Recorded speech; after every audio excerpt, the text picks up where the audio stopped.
Today's episode is brought to you by Mars Energy Cream. Mars Energy is a new way to get a boost. Think energy drink, but it's a lotion you rub on. It's caffeine infused and has taurine just like energy drinks do. That's Mars with a Z, energycream.com. What's up, Sons of Montezuma? It's another up and down weekend as SDSU drops their third straight. But with so much good and so much bad in their performance, can the Aztecs put it all together against a tough Air Force team? He's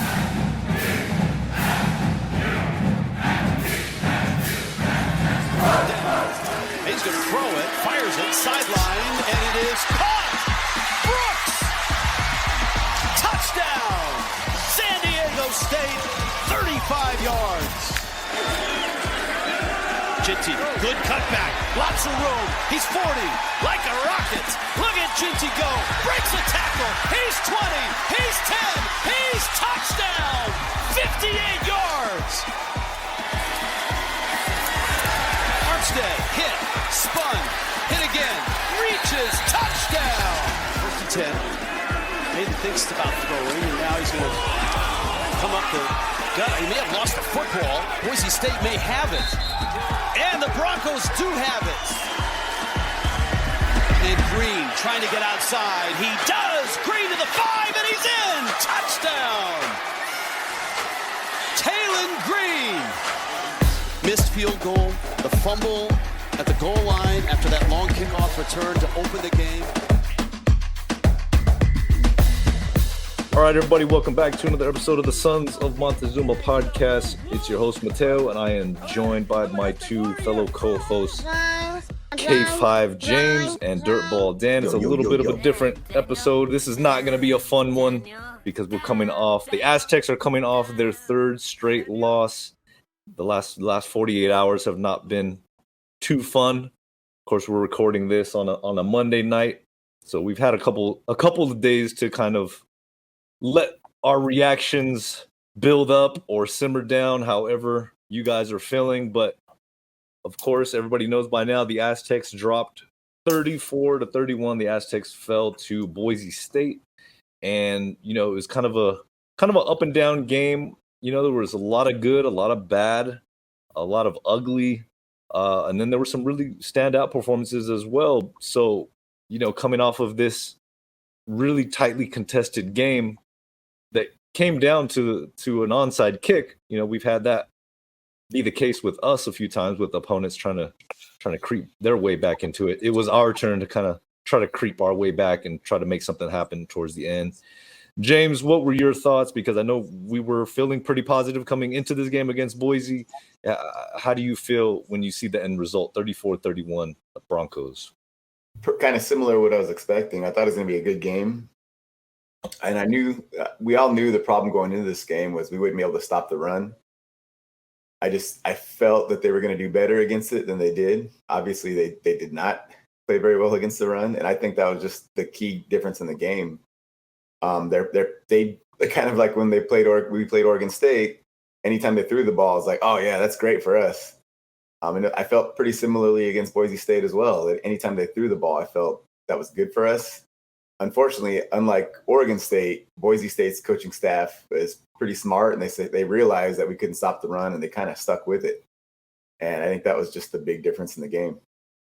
Overall, when you look at things, 400 yards, 403 yards for Boise, 439 total yards for the Aztecs. And like you said, James, if you rewatch the game, at halftime they asked Boise coach Andy Avalos, what was his plan for the second half, and it was basically just ride Ginty. He had a career day, I believe, 205 yards, 2 touchdowns, all on 23 carries, and he even caught a few as well. But yeah, that was the main story to me was our defense, the lack of tackling. Dan, when you look at everything as a whole, what stands out to you most in this game? Was it really the lack of defense, or was it our 2 critical turnovers? Well, I thought going in that we would win the game. And I still feel like we should have won the game. I mean, despite everything James said about the running game, you don't fumble on the 1-inch line, and the game's probably different. And then fumbling in our own territory to score a touchdown right there. So that's 14 points. Just, we're not good enough that we could overcome that. We don't get the stops. And just when your team cannot stop the run, it's the most frustrating thing to watch. It's just, you just want to punch something. It's just so frustrating. And we've seen it all year, really. Shit, we saw it even in the fall game, right? Or all of a sudden, we haven't been able to run the ball well all year, but yet we were able to do it in the fall game. So I don't know I don't know if we have the personnel that they could fix it. Obviously, the tackling could kind of improve a bit, but we're getting absolutely nothing from the defensive line. I mean, we really aren't. So this could be a long kind of season. I mean, every other coach is going to see how we stop the run and see that we can't. So we're going to have to figure out a way to do something about it. It'd also be good if we could hit a field goal every once in a while too.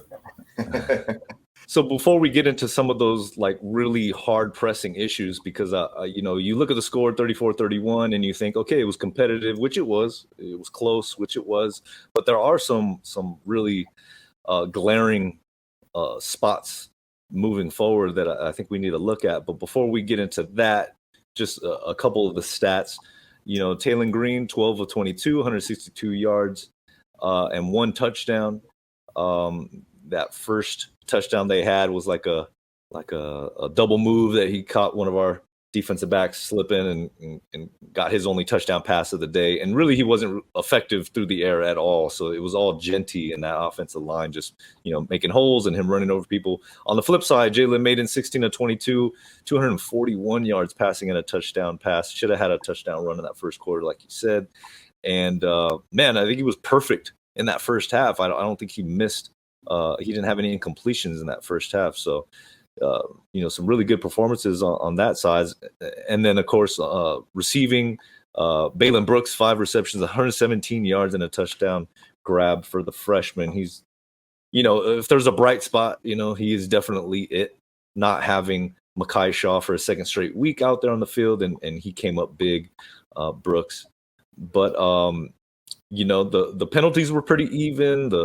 The total yards were pretty even, but like you said, Dan, those 2 turnovers and, of course, missing that field goal. You can't leave points on the board, and that's what I think you're saying is, this team is not good enough to leave those points on the board and then expect to win with those turnovers at the end of the day.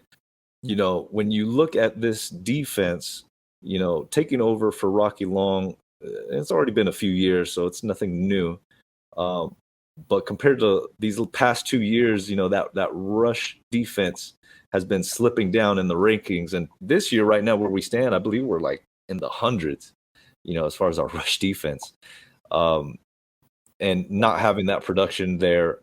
One of the things I have asked towards me is like with Coach Hoke, I mean, he is a defensive line guy. And I'm kind of comparing it to last year on the offensive line. Last year, our offensive line was one of the youngest in the nation. And I think it showed very much last year, having a lot of youth there. It didn't help. This year, I wouldn't say we're young, but it's not the level that we're used to seeing. I mean, how can Coach Hoke kind of change that trend? Because, like you said, Dan, that first things first on the defense, we were saying it at the game, you got to be able to stop the run or at least not get, ran on for 205 yards. I really don't have an answer, dude. It's probably something to do with recruiting. We've never really recruited high level defensive line talent here. We get some in transfers, but before the transfer portal, you got guys, like from San Diego, Christian Hayward. Yeah, I'm sorry. But yeah, so that's been a problem here for a long time, and we've kind of made up for it by recruiting linebackers and bulking them up to play ends and stuff like that, and just getting lucky on some guys that they develop. And the problem with that is, unless you have more guys in the pipeline that you're working on to become that guy that you're developing to be that guy, you've got some guys that aren't quite ready yet. And I think that's the situation we're in this year. We have some guys that are just not quite ready, but they're being forced to play. Just the calamity of circumstances as far as like the class dispersion and, the spread of the defensive line players and their status in the college life cycle or whatever you want to call it. So I think it's just kind of like an unusual circumstance, not unusual, but it's something that you got to deal with every now and then. Maddox was like the untouchable the last couple of years, like everybody was looking at the offense and Maddox was a superstar. And man, I don't know. It's the defensive line isn't, he's a defensive coordinator. He's a linebacker coach, but we brought in a guy too, we brought him in. We've had turnover at that position, at that coaching spot. And I'm not even sure how involved he is with it at this point.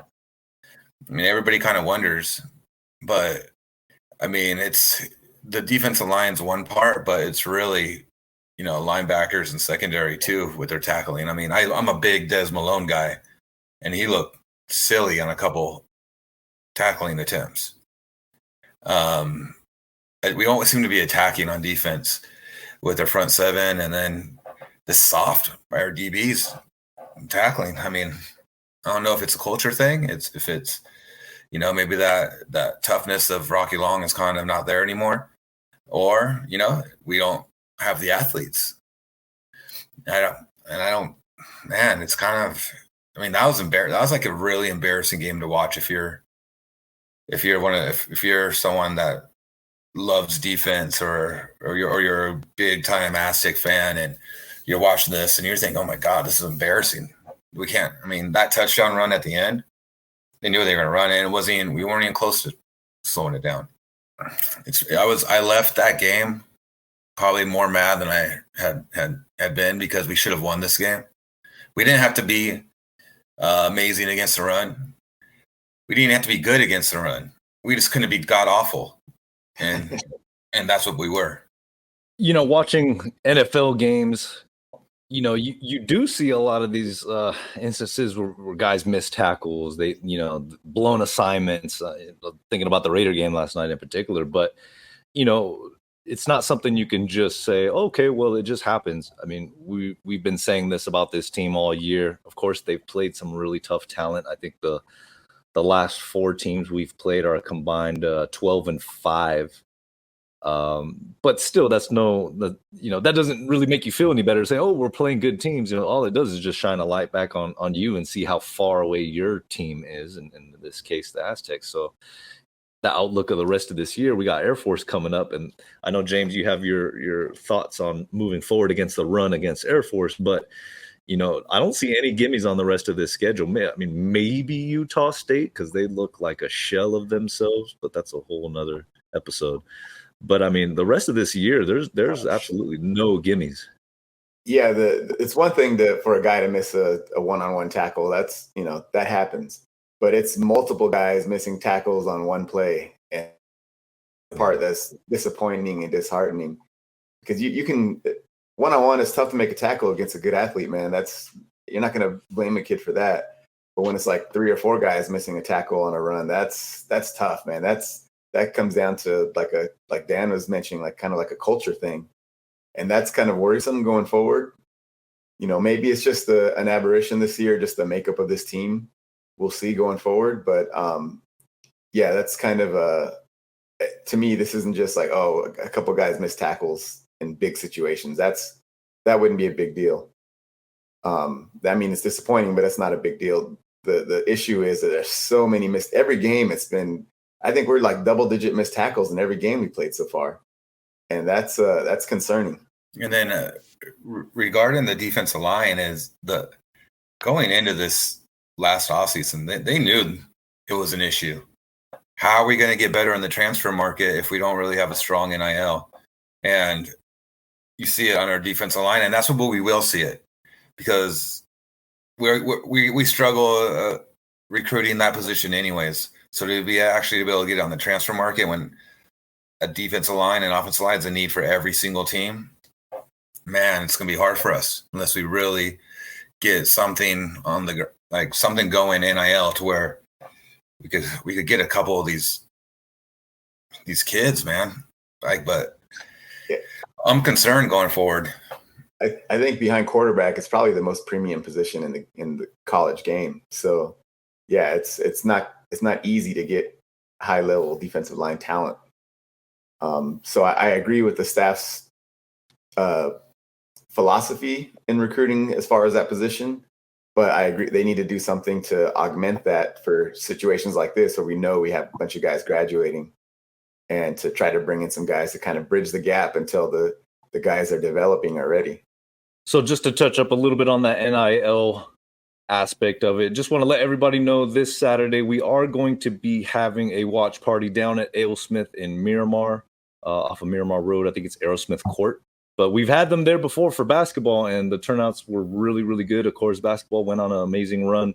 But this Saturday, I want to say 3 o'clock, J.R. Tolver and, of course, John Schaefer from 760, they do the official pregame show. They're going to be having their live airing of the pregame show there at Aerosmith, and then we'll be having our watch party there as well. So want to invite everybody to come out. Of course, J.R. Tolver is heading up Aztec Link, which is the Aztecs NIL, one of the collectives.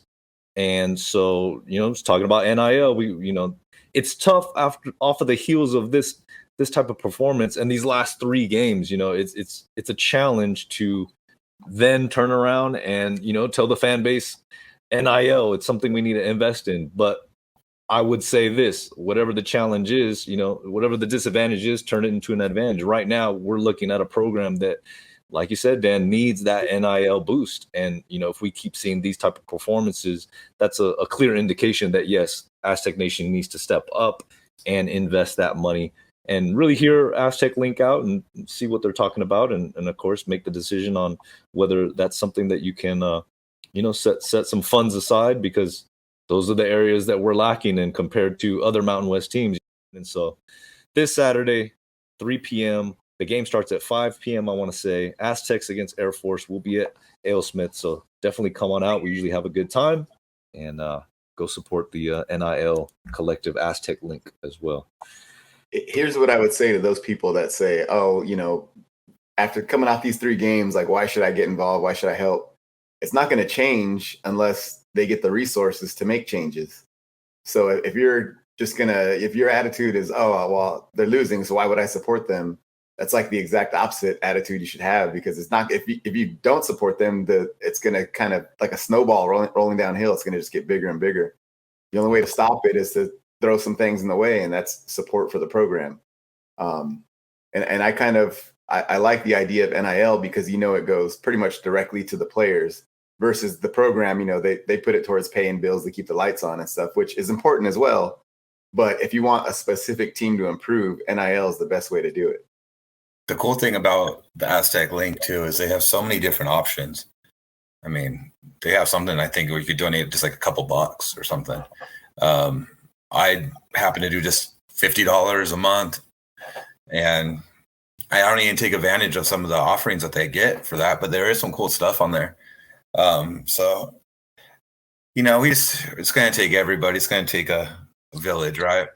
And it's going to take everybody, and hopefully people maybe that listen to this that typically don't sign up for those type of things will have a change of heart. Okay, guys, before we completely get into Air Force a little bit, I think this Boise State game was more alarming to everybody because we just kind of see, like, what we're talking about, those cultural differences before our eyes. The game was a close game. It's 34-31. We put up a lot of points. It's one of the few times we put up over 30 and lose. Boise grinded it out on the ground. Of course, they kind of had to, right? Because Taylon Green is not a prolific passer.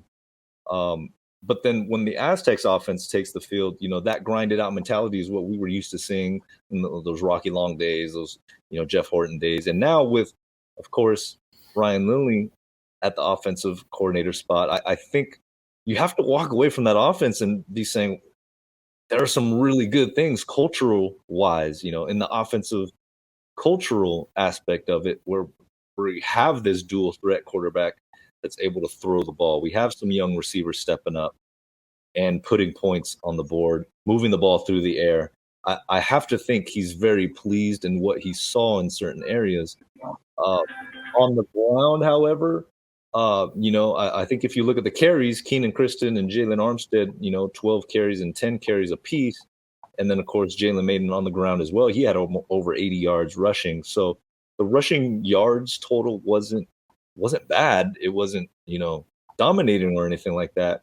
But it's tough to judge the rushing game for us. They're not getting the exact domination push that I felt they would have got against Boise State.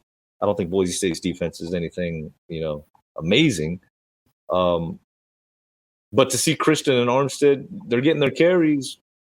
Is it enough? I'm not sure. Jalen Armstead looks great when he has the ball. So, I mean, do you guys have any takes on the offense as far as the culture-wise? Because I think we already talked about the defense. Not so much culture. I just wanted to get to that. I don't want everybody to think that, it's all doom and gloom. I wasn't as upset as Dan was leaving that game because I knew it was going to be a close game. I was upset with the way we lost, but I was really pleased with the way the offense played. No, they don't run the ball like we used to, but we don't have – we have some talented backs, but there's no Rashad Penny back there. There's no DJ Pumphrey back there. So you're not always going to have those kinds of guys, but we have guys that can be successful. We have quality guys. My biggest issue coming into this game was they were rotating between too many backs, giving too many backs carries. And it seems like this is the first game where they kind of really focused on Kristen and Armstead. And I think that's a good thing going forward. The other guys are great backs too, but I think you don't give the running back a chance to get into a rhythm if you split the carries up too much. We had that problem last year. I think that affected our running backs last year. So I came away pretty pleased with the offense. Were they perfect? No, the turnovers were killers, but they were the one in the end zone was kind of a freak play, man. I thought he was down, but I didn't watch the broadcast, so I don't know what the circumstances were. And I think that going forward into the conference play, I feel really good about the offense. I think it's going to be a pretty dynamic offense in conference. And I think that's what gives me hope with our defense not playing up to par right now. I think that's going to give us a chance in all of our games going forward. I don't want to jump ahead to next year, but, this is Ryan Lindley's first year. So when you're kind of forecasting, we're going to lose a ton of those skill position players, those running backs. And, of course, Jalen Maiden, this is his final year. So, it's going to be interesting to see how Ryan Lindley and the staff move forward offensively, with the quarterback room, with the running back room. There's nothing too much I could say. It's just going to be very interesting to see how they handle, that transition of graduation and, who's going to step up? How do you feel those spots moving forward and accomplish what he's trying to accomplish offensively, Well, it's going to be a lot easier to get a quarterback, honestly, if we keep playing offense the way we are. Who would ever want to transfer to San Diego State to play quarterback based off the past passing game that we've had the last few years? So I think that's the one position where you could get a kid that will bypass NIL for a chance to be the guy. And I think we could probably, if we keep throwing the ball the way we are, I think we'll get a quarterback and running backs. I'm not too worried about that. You can find them, but quarterback, I think we could get it, someone that could compete. You say we're losing a ton, but I don't agree with that. I don't think we're losing a whole lot, really. We're losing some great individual players, but like Mark Redmond's a big loss. Kristen is a good loss. BCD is you're losing his seniority and his leadership. But everybody else no, Makai's not a senior, right? He's a junior. No. So you're bringing pretty much everybody else back. So whoever, that's even more attractive in the transfer portal. We have pretty much the whole offense coming back next year. That's even more of a selling point to a transfer quarterback. Like, look, we throw the ball better now. We kind of focus on the passing game a little more, and we have a talented team coming back. The wide receiver who had our best wide receiver game in years, he's a true freshman. So I think the offense going forward, the future is kind of bright. Defensively, I think it's still bright. We have young guys playing up front. unfortunately, but they're going to grow and get better. So I'm not as worried. I'm not as, concerned going forward as you are in that respect. But I think we might be an attractive destination for a quarterback in the transfer portal this cycle. I guess I'm just looking for those positives, right, moving forward, because it's a hard transition going from that, rushing attack that we were known for to kind of changing gears and being a more attractive fit for a quarterback. And it hasn't been easy to make that transition. We haven't been successful in making that transition. I feel a lot more positive with Ryan Lindley and what he's been able to do this season, showing that transition is possible under his leadership and tutelage. So hopefully they can make it happen. I agree with you guys. That's something, it's more attractive now than it was a couple years ago to see this offense and say, okay, you can get a passer in here and they can thrive under this offense. So we do got to run the ball better with our running backs. So, I mean, it's a miss right now. They averaged 3 yards a carry this last game against a team they were only okay against the run. And I know Ryan Lindley wants to be able to run the ball with his running backs. So there has to be some type of growth there as we move forward. Yeah, that'll be a big key to watch. So, because this offensive line is pretty young as well, whether they kind of over the season get better and gel and we become a better running team going forward. I think that's a big measuring stick for this year. That's something to watch. Hey Aztec Nation, if you enjoyed this episode, be sure to hit the like and subscribe button to our channel. And then stop on over to sonsofmontezuma.com, where you can find more SDSU sports, news, articles, podcasts, and the most unique Aztecs-inspired merchandise in our original NIL shop. This year's Sons of Montezuma NIL team features quarterback Jalen Maiden, receiver Mekhi Shaw, running back Keenan Kristen, defensive lineman Garrett Fountain, and linebacker Cooper McDonald. With every purchase, you directly support our student athletes. So make sure to stop over at sonsofmontezuma.com today. Go Aztecs!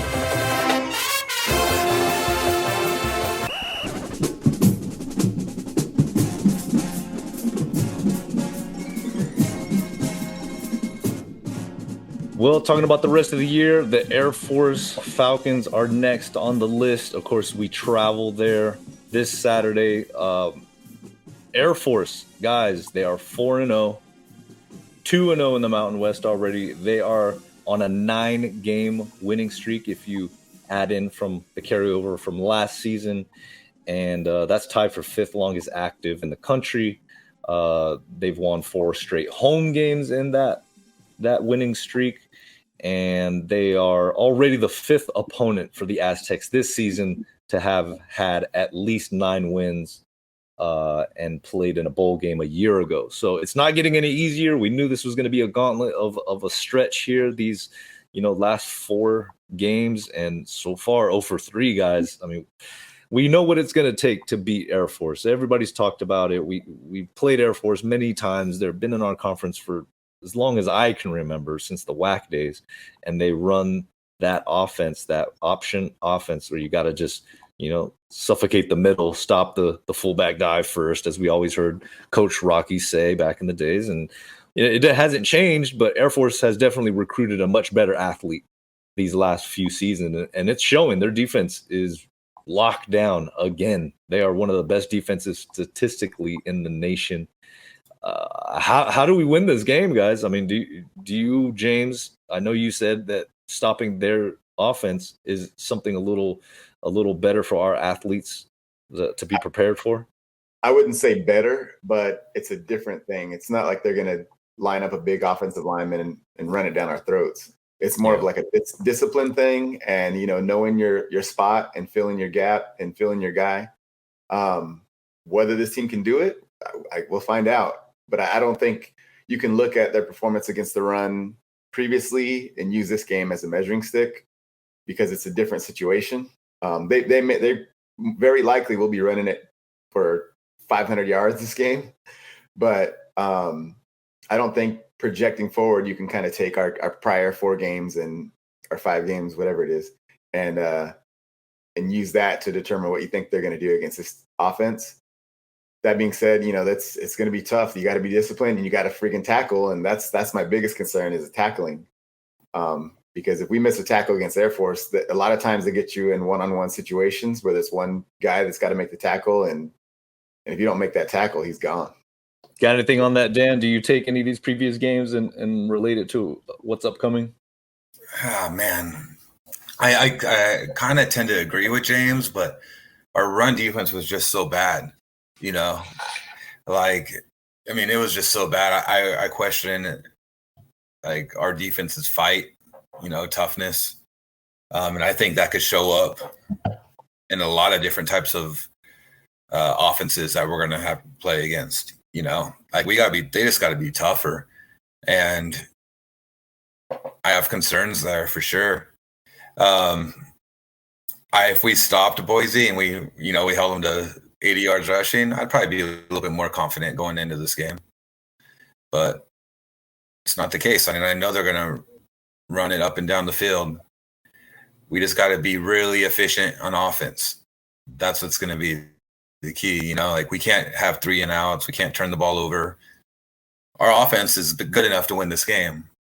If we could just be not god awful against the run, if we could just be okay, maybe we hold them to, 300 yards rushing, something like that. But man, it's going to be interesting to watch. I'm going to be interested to see how our offense does against this Air Force defense. They are really aggressive. They're really disciplined, as most Air Force teams are. And just to see another chapter, another page in this chapter of Ryan Lindley's offense. The series, Air Force leads the series all time, 20-18. We've dominated the last 10 games, of course, winning 9 of the last 10. But last year was that first loss in 10 tries. And most of these games have been really physical. It has been, even with having guys like a Tavai or a Cam Thomas on the line, or, Keyshawn Banks on the line. I mean, they've had to make some really outstanding individual plays, disciplined plays in order to get some tight games in the win column for the Aztecs. So this is going to be a really big challenge. When you guys look at the Mountain West, I kind of see Air Force as the top team in the conference right now. I mean, aside from Fresno State. Do you guys have any thoughts as far as the Mountain West picture and how it's looking? If they were to play Fresno State tomorrow, I think I would take Air Force over Fresno State. But they're both really good teams. So yeah, but they're clearly right now the class of the conference, those two teams. I think if you look to see who Air Force played, both out of conference and in conference, I think it leaves a lot to be desired, honestly. I think their stats and the numbers could be overinflated, I guess. Playing like Sam Houston and, even Utah State isn't very good. Robert Morris. So, yeah, I think we'll have a better understanding after this game. I think Fresno is the best team in conference. And I think, it's just a group of the rest of the schools, really, as far as the second tier goes.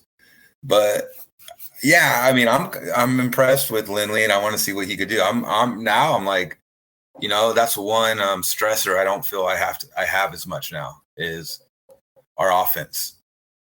Or is Ryan Lindley going to be able to do it? Because we've seen so much progression and so much improvement that, he's obviously shows he's a good teacher, and they're getting better. So I feel like if you would have asked me before, I had all these concerns about Ryan Lindley. Now I have less. Now my concerns are really on the defensive side, which is shocking as an Aztec fan. Here's a good test for those fans that, I don't want to go to the game to watch these boring games where we just run the ball all the time. This season is going to be a lot of high-scoring games, I feel. So all those fans who said they just didn't want to go see a bad product, well, there's going to be a lot of points on the board in this conference season. So time for them to put their money where their mouth is. Yeah, we're going at Air Force. Then we get a much-needed bye. Then it's at Hawaii, who is slowly improving as well under Coach Timmy Chang. Then it's home against Nevada, another bye, I believe, and then we get Utah State.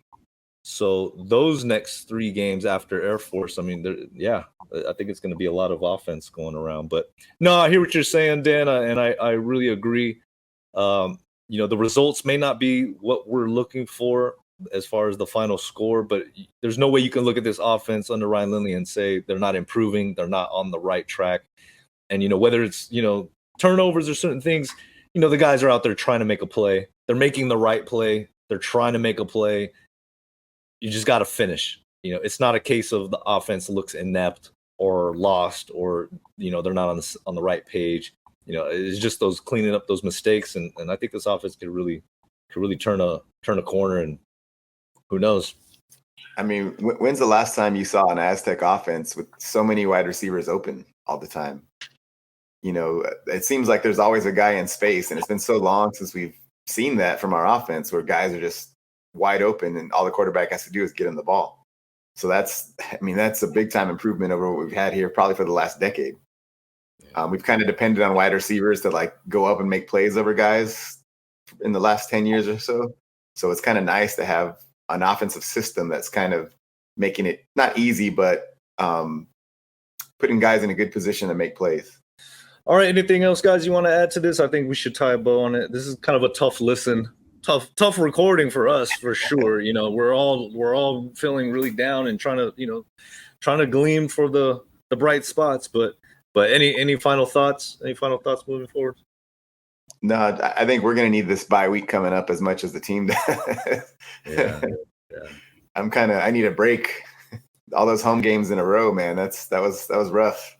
A lot of fun. I mean, I thank everybody for coming out to the tailgates. A lot of fun out there. But yeah, when you're not getting the results you want, it could really feel like a grind. I can't imagine the players, and the staff what they get to go through week in and week out. But I will say this, moving forward, I know we do a lot of constructive criticism on the stadium and all that good stuff. But I was very excited for a second there. The DMX song came on and we had the flashing lights and it was really exciting. Everybody was like, yeah, it's great. It's great. Well, I mean, if we could get that for a touchdown, that'd be amazing. Just my 2 cents, my suggestion.